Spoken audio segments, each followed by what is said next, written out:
അപ്പോ ആ പരമമായ അതിനെ പരമമായിട്ട് കാണുന്നു എന്നുള്ളതാണ്. അതിലാണ് ഭക്തി. ആ പരാനുരീശ്വരെ ശാന്തിന്റെ ഭക്തി സ്വന്തത്തെ പറയും. ഈശ്വരനോടുള്ള പരമമായ അനുരാഗമാണ് ഭക്തി എന്ന് പറയും. ഇതിന് പ്രേമമാണ് ഭക്തി എന്ന് പറഞ്ഞു, ഇതിൽ അനുരാഗമാണ് ഭക്തി എന്ന് പറഞ്ഞു, ഭയമാണ് ഭക്തി എന്ന് ഇവിടെയും പറഞ്ഞിട്ടില്ല. നമ്മളൊക്കെ അങ്ങനെ പഠിപ്പിച്ചിട്ടുള്ളത്. പണ്ട് കാലത്ത് പ്രകൃതി ശക്തികൾ ഉണ്ടായി. ആ പ്രകൃതി ശക്തികളെ കണ്ടപ്പോ, ഇടി കണ്ടപ്പോ, മിന്നൽ കണ്ടപ്പോ അതുകൊണ്ട് ഭയം ഉണ്ടായി. അതുകൊണ്ട് ഭക്തി ഉണ്ടായി. പാമ്പിനോട് ഭയം ഉണ്ടോ? അതിനോട് ഭക്തി ഉണ്ടോ? ഭയമുള്ളിടത്ത് എന്തുണ്ടാകില്ല?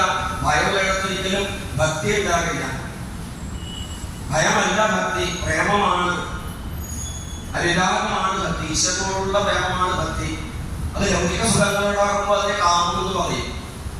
അത് ഈശ്വരനുണ്ടാകുമ്പോൾ അതിനെ ഭക്തി എന്ന് പറയും. വികാരങ്ങളും ഒന്ന് തന്നെയാണ്, ഭാവം മാത്രമേ വ്യത്യാസമുള്ളൂ. അപ്പൊ ഒന്ന് കാമമാണെങ്കിൽ മറ്റൊന്ന് ഭക്തി എന്ന് പറയുന്നത് ഈശ്വര. അതായത്